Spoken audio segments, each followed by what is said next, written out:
गाजीपुर से महताब आलम की रिपोर्ट। बंगाल चुनाव के रक्त चरित्र पर बोले महेंद्र नाथ पांडे मंत्री।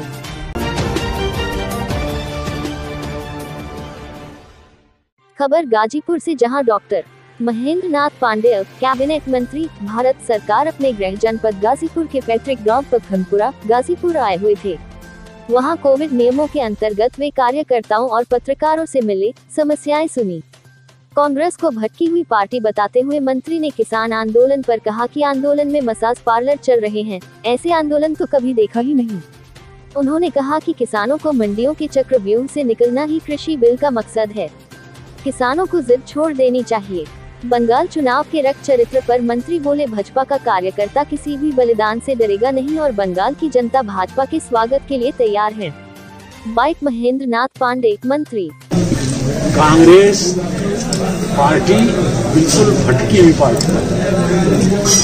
जिन मुद्दों पर उसने स्वयं अपने कई बार चुनावों में घोषणा पत्रों में उल्लेख किया है, लेकिन वह साहस नहीं कर पाई उसको क्रियान्वित करने का। और किसानों की 20 वर्षों से यह मांग रही है कि उनको उपज का उचित मूल्य मिले, उनको औद्योगिक रूप से आगे बढ़ने का अवसर मिले, उनको फसलों पर कहीं भी फसल बेच सकने की छूट मिले। और इस देश की कोई पॉलिटिकल पार्टी ऐसी नहीं जिसने अपने घोषणा पत्रों में इनका उल्लेख न किया। और अब तक किसानों के हित में बनी हुई सभी कमेटियों में कोई कमेटी ऐसी नहीं जिसने यह संस्तुति न किया। लेकिन सब किसानों को भ्रमित करते थे, धोखा देते थे। मोदी किसानों के लिए समर्पित हैं। जब से सरकार बनी, चाहे मृदा परीक्षण का कार्ड हो, फसल बीमा हो, किसान सम्मान निधि हो, तमाम प्रकार से किसानों के हित में फैसले लेते गए। संपूर्ण देश के किसानों को बेहतर कृषि उपज का दाम मिले, देश में कहीं भी उत्पाद बेच सकें, उसका अवसर देने के लिए, और पूरी तरह यह सुनिश्चित करते हुए कि एमएसपी निरंतर बढ़ती रहेगी, मिलती रहेगी, मंडियां भी चलती रहेंगी, साथ में किसानों को यह अतिरिक्त सुविधाएं मिले। लेकिन चूंकि मोदी के व्यक्तित्व और भाजपा और राजग के प्रभाव से लगातार हो रही उस पार्टी की जीत से सारे विपक्षी हताश और निराश हैं। इसलिए वो कहीं भी मुद्दा विहीन हालत में मुद्दा खोज रहे हैं, मुद्दा बना रहे हैं।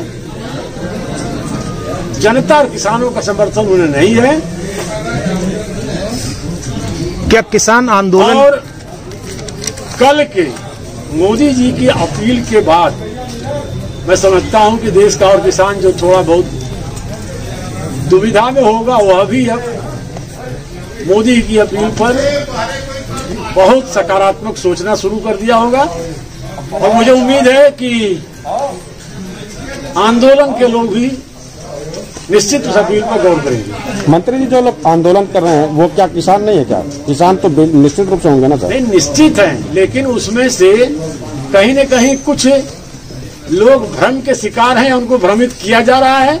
और हो सकता है कुछ लोग उसमें आढ़ती लोगों के कुछ हितों पर, जो एक निश्चित पंजाब जैसे राज्य में, अब उदाहरण के रूप में इस देश में भारतीय खाद्य निगम करोड़ों मीट्रिक टन राशन खरीदता है सार्वजनिक वितरण की दुकानों की। लेकिन ऐसा संगठित पंजाब का सेटअप है कि पूरे देश को 80% वह अनाज केवल पंजाब से ही खरीदना पड़ता है। तो उनको लगता है कि हमारे हितों पर चोट पड़ सकती है। देश में अनेक जगह वो लोग अपना गेहूं चावल खाद्य विभाग को बेचेंगे, तमाम संस्थाओं को बेचेंगे। सर, कुछ कारण हैं। चर्चाएं ये हो रही हैं कि जो आंदोलनकारी हैं ये वही आंदोलनकारी हैं जो सीएए का, एनआरसी का जो विरोध करते रहे हैं। नहीं, कुछ पोस्टर वहां आपत्तिजनक लगे, इस नाते इन चर्चाओं को बल मिला। फिर भी उन आंदोलनकारियों को हमारी सरकार पूरी मर्यादा दे रही है। आप देख रहे होंगे कि सरकार लगातार बातचीत कर रही है, लगातार पहल कर रही है। आंदोलन में गलत दिशा में न जाए, वो भी आंदोलनकारी कोशिश है। सरकार भी कोशिश कर रही है कि किसानों का कोई दुरुपयोग न करे। सरकार पूरे देश के प्रधानमंत्री ने उनसे अपील की। इतनी तमाम टिप्पणियों के बावजूद जिस तरह आपको नहीं लगता कि आज देश में मैं खुद अनेक आंदोलनों का हिस्सा रहा हूं। ऐसा आंदोलन पहली बार देख रहे होंगे आप लोग। जी जी जी, जहां मसाज भी हो रहा है, पार्लर भी चल रहे हैं। आपको नहीं लगता है कि इसके पीछे कुछ ऐसे तत्व हैं जिनके आम किसानों को मोदी की पहल है लाभ देने का, उससे कुछ निहित लोगों को जरूर के हितों पर चोट पहुंच रही है। इसका हो सकता है ऐसा वो उसके पीछे खड़े हो। मंत्री जी, आंदोलन जल्दी समाप्त नहीं हो पा रहा है, इससे गलत संदेश जा रहा है। इस दिशा में सरकार क्या कर रही है? अब सरकार तो वार्ता के 1 नहीं 6 राउंड कर चुकी। प्रधानमंत्री खुद सामने आके अपील किए।